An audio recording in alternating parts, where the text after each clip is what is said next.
Sir అది ఖచ్చితంగా మన ప్రభుత్వం రావాలని చెప్పి నేను కోరుకుంటున్నాను. ఎవరైతే నష్టపోయారో వాళ్ళందరికీ కూడా లాభం చేకూరాలని చెప్పి కూడా నేను కోరుకుంటున్నాను. సార్ మరొక ప్రశ్న ఇటువైపు నేను తీసుకుందాం సార్. తమ్ముడు చెప్పమ్మా. మన ప్రాంతము రాయలసీమ నుంచి 7 మంది ముఖ్యమంత్రులు అయ్యారన్నా. అయినా సరే రాయలసీమ అనగానే ముఖ్యంగా గుర్తుంచేది కరువు, వాటర్ ప్రాబ్లమ్స్, బీడు భూములు, యూత్ మైగ్రేషన్. ఇవి మన రాయలసీమకి పర్మనెంటా అన్నా, లేదా మీరు వచ్చాక దీన్ని ఎలా సాల్వ్ చేయబోతున్నారు? తమ్ముడు నేను కొన్ని ప్రశ్నలు అడుగుతా. తెలుగు గంగా తీసుకొచ్చింది ఎవరు? తెలుగుదేశం పార్టీ. హంద్రినివా ప్రాజెక్ట్ 90% పూర్తి చేసింది ఎవరు? తెలుగుదేశం పార్టీ. 90% సబ్సిడీ ద్వారా డ్రిప్ ఇరిగేషన్ ఎవరు ఇచ్చింది? ఎవరు? తెలుగుదేశం పార్టీ. హార్టికల్చర్ ని పెద్ద ఎత్తున రాయలసీమకు ప్రోత్సహించింది ఎవరు? తెలుగుదేశం పార్టీ.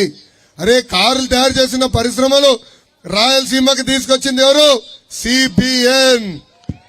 మీరు వాడే ఫోన్లు తయారు చేసే షామీ రాయలసీమకి తీసుకొచ్చింది ఎవరు? సిబిఎన్. ఇలా చెప్పుకుంటా పోతే 100ల కొద్ది పరిశ్రమలు తీసుకొచ్చాం. కానీ అది సరిపోదు, ఇంకా చేయాలి. ప్రధానంగా మనం చూస్తే కర్నూలు పార్లమెంట్ చాలా వెనుకబడింది. దానికి కారణం 2 సాగునీటి ప్రాజెక్టులు. ఆ 2 సాగునీటి ప్రాజెక్టులు కానీ మనం పూర్తి చేస్తే మొత్తం కర్నూలు పార్లమెంట్ సస్యశ్యామలంగా ఉంటుంది. అందుకే మేనిఫెస్టోలో మేము హామీ ఇచ్చాం, ఆ 2 సాగునీటి ప్రాజెక్టులు యుద్ధ ప్రాతిపదికగా మేము పూర్తి చేస్తాం. నంబర్ 1. నంబర్ 2, మిషన్ రాయలసీమలో రాయలసీమ యువతకి నేను హామీ ఇచ్చా. ఒక ఆటోమోటివ్ హబ్గా, ఎలక్ట్రానిక్స్ మ్యానుఫ్యాక్చరింగ్ క్లస్టర్గా, హార్టికల్చర్ హబ్గా, ఒక స్పోర్ట్స్ హబ్గా, డిఫెన్స్ హబ్గా రాయలసీమని తీర్చిదిద్దే బాధ్యత మీ లోకేష్ తీసుకుంటాడని ఆనాడే హామీ ఇచ్చా.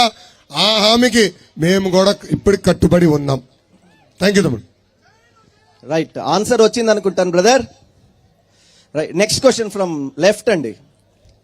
చెల్లి చెప్పమ్మా. ముందుగా నారా లోకేష్ గారికి నా హృదయపూర్వక నమస్కారాలు. థ్యాంక్ యూ చెల్లి.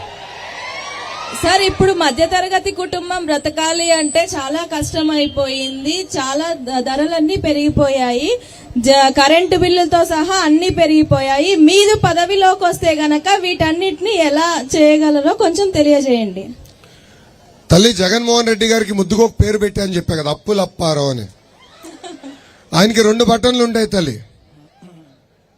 పదే అంటాడు బటన్ నొక్కినా అని. ఆయన 2 బటన్లు నొక్కుతాడు. ఒకటి బులుగు బటన్ తల్లి నొక్కుతాడు, 10 రూపాయలు అకౌంట్లో పడుతుంది.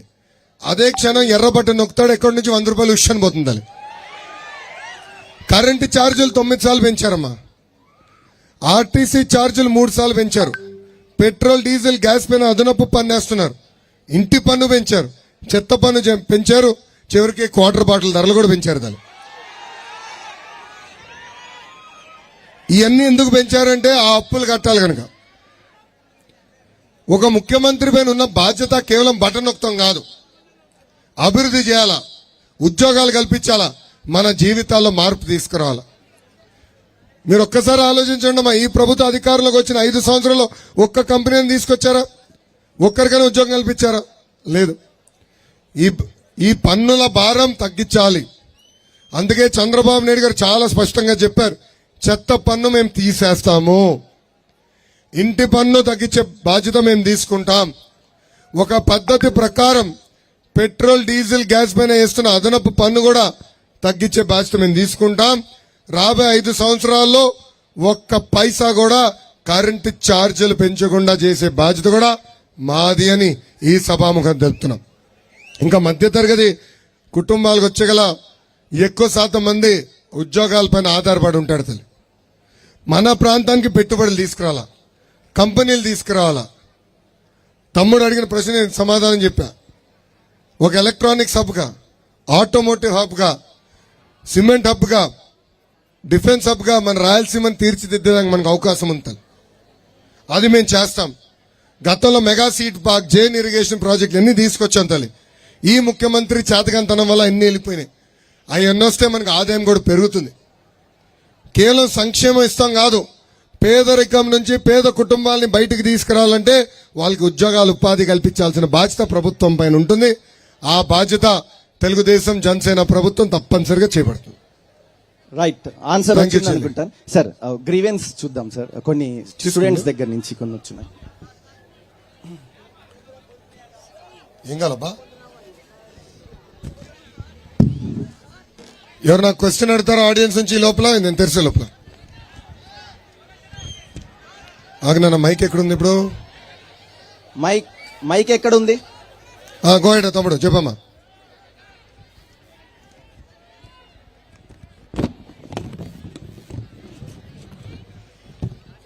వస్తుంది అమ్మా, మైక్ యాక్టివేట్ చేయాలమ్మా తమ్ముడిది. మైక్ ఇవ్వండి. మైక్ ఉంది.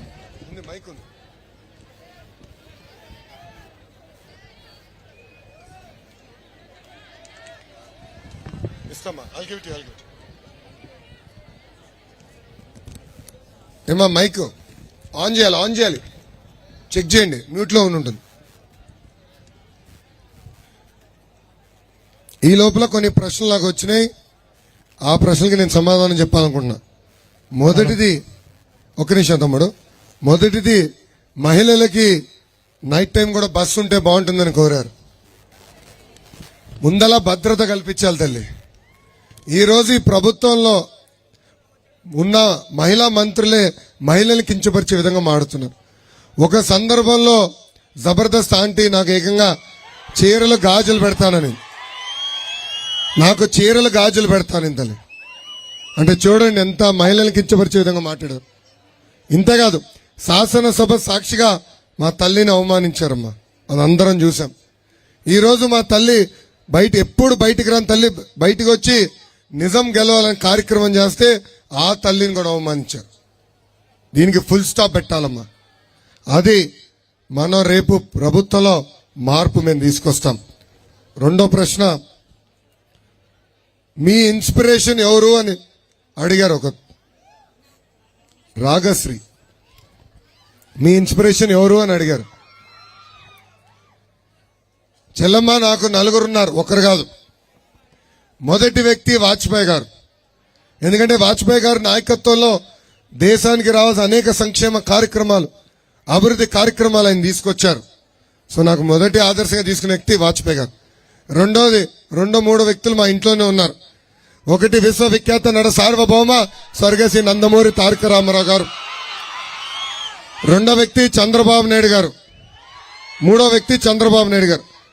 నాలుగో వ్యక్తి సింగపూర్ ని ఒక మత్స్యకార గ్రామం నుంచి ఏకంగా ఈ రోజు ఒక ఫైనాన్షియల్ హబ్ గా చేసిన వ్యక్తి, ఆయన పేరు లీ క్వాన్ యూ. ఇక్కడున్న యువకులందరూ గూగుల్ చేయాలి, ఆయన గురించి దయచేసి ఒక్కసారి చదవండి. ఆనాడు సింగపూర్ మలేషియా నుంచి విభజించినప్పుడు పేపర్లో రాశారు సింగపూర్ బతుకుతుందా అని, సర్వైవ్ అవుతుందా అని. అలాంటి చూడండి సింగపూర్ ఏ స్థాయికి వెళ్ళిందో. పేదరికం లేని దేశంగా వాళ్ళు తీర్చిదిద్దగలరు. అందుకే నాలుగో వ్యక్తి నేను ఆదర్శంగా తీసుకునేది లీ క్వాన్ యూ గారు. ఇంకా లాస్ట్, రాధిక ఈ ప్రశ్న అడిగింది. We want fee reimbursement for students. Vidya Deevena, Vasathi Deevena తీసుకొచ్చి అనేక ఇబ్బందులు పెడుతున్నారు. ఈ రోజు హాల్ టికెట్ కావాలంటే డబ్బులు కట్టే పరిస్థితి, చదువుకుని మార్క్ లిస్ట్ కావాలంటే మళ్ళీ డబ్బులు కట్టే పరిస్థితి. గతంలో ప్రభుత్వమే డైరెక్ట్ గా కాలేజ్ అకౌంట్ లో డబ్బులు వేసేది. మీ తల్లిదండ్రులు కేవలం మిమ్మల్ని చదివించే బాధ్యత తీసుకున్నారు. అందుకే మేనిఫెస్టోలో హామీ ఇచ్చాం, పాత ఫీ రీఎంబర్స్మెంట్ మోడల్ తిరిగి అమలు చేసే బాధ్యత మేము తీసుకుంటాం. అది నంబర్ 1. నంబర్ 2, తల్లి మా ఇంట్లో చంద్రబాబు నాయుడు గారు కానీ నా తల్లి భువనేశ్వరమ్మ కానీ విద్యకు ఎక్కువ ప్రాధాన్యత ఇస్తారు. అందుకే నేను కార్నెగీ మెల్లన్ యూనివర్సిటీలో చదివానమ్మా. Number 1 university for information systems. దాంట్లో నేను బ్యాచిలర్స్ చేశా. అదేవిధంగా ఎంబీఏ నేను స్టాన్ఫర్డ్ లో చేశా. నా తర్వాత బ్రహ్మని కూడా స్టాన్ఫర్డ్ లో ఎంబీఏ చేసింది. సో విద్యకి మేము ఎక్కువ ప్రాధాన్యత ఇస్తాం. సో స్కూల్ ఫీ రింబర్స్మెంట్ తీసుకొస్తాం. దాంతో పాటు ఆపేసిన పీజీ ఫీ రింబర్స్మెంట్ కూడా తిరిగి ప్రారంభించే బాధ్యత మేము తీసుకుంటాం.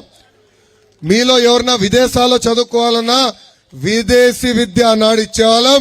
ఆ విదేశీ విద్య కార్యక్రమం తిరిగి ప్రారంభించే బాధ్యత కూడా మేము తీసుకుంటామని ఈ సభాముఖంగా మీకు హామీ ఇస్తున్నాం. అందుకేమ్మా బాగా చదవండి, మిమ్మల్ని ఆదుకునే బాధ్యత మేము తీసుకుంటాం. మళ్ళీ తిరిగి ఉద్యోగాలు ఉపాధి కల్పించే బాధ్యత కూడా మన ప్రభుత్వందే అని ఈ సభాముఖంగా మీ అందరికి తెలుపుతున్నా. తమ్ముడు చెప్పమ్మా మీ ప్రశ్న. గుడ్ ఈవినింగ్ అన్న.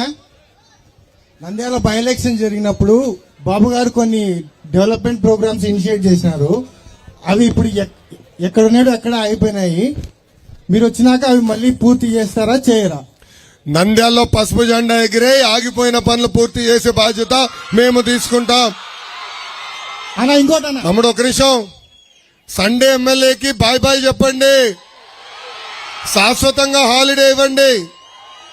ఆనాడు గ్రాడ్యుయేట్ ఎన్నికలు జరిగితే మైకి అమ్మా, ఆనాడు గ్రాడ్యుయేట్ ఎన్నికలు జరిగితే గ్రాడ్యుయేట్ ఎన్నికలకు ఓటేసి గ్రాడ్యుయేట్స్ రాశారు జగన్మోహన్ రెడ్డి గారు మాకు ఈ సండే ఎమ్మెల్యే వద్దని. అయినా కూడా జగన్మోహన్ రెడ్డి గారు ఇంట్లో తిరిగి మళ్ళీ సండే ఎమ్మెల్యే ఇచ్చారు. అందుకే శాశ్వతంగా ఆయన సెలవు ఇప్పించు స్వామి. పసుపు జెండా ఎగిరేయండి, నంద్యాల గిఫ్ట్ ఇస్తామన్నా మీకు. ఆగిపోయిన పనులు పూర్తి చేసే బాధ్యత నాది తమ్ముడు. Thank you. అన్న ఇంకోటి చెప్పమ్మా. ఇక్కడ రీసెంట్ గా బొగ్గులైనని నంద్యాలలో వైకాపా వాళ్ళు అభివృద్ధి చేస్తామని చెప్పి విధ్వంసం చేశారన్న. వాళ్ళ ఇల్లు కూల్చేసి వాళ్ళని రోడ్డు మీద తీసుకొచ్చారన్న. వాళ్ళకి ఏదో విధంగా మీరు న్యాయం చేయాలని ఈ సభ వేదికగా కోరుకుంటున్నానన్న. ఇది ఇక్కడ తెలుగుదేశం జనసేన పార్టీ అభ్యర్థి ఫరూక్ గారు నా దృష్టికి తీసుకొచ్చారు. మేము చూసుకుంటాం, అది నా బాధ్యత. నేను చూసుకుంటాం. ఒక ప్రశ్న sir, go ahead. Please good good. Please sir. Sir నాకు ఒక సంఘటన గుర్తుంది సార్. పాత బస్తీలో అల్లర్లు ఎక్కువ జరుగుతుండేవి సార్. తెలుగుదేశం పార్టీ అప్పుడు మన నారా చంద్రబాబు నాయుడు గారు సీఎం గా ఉన్నారు.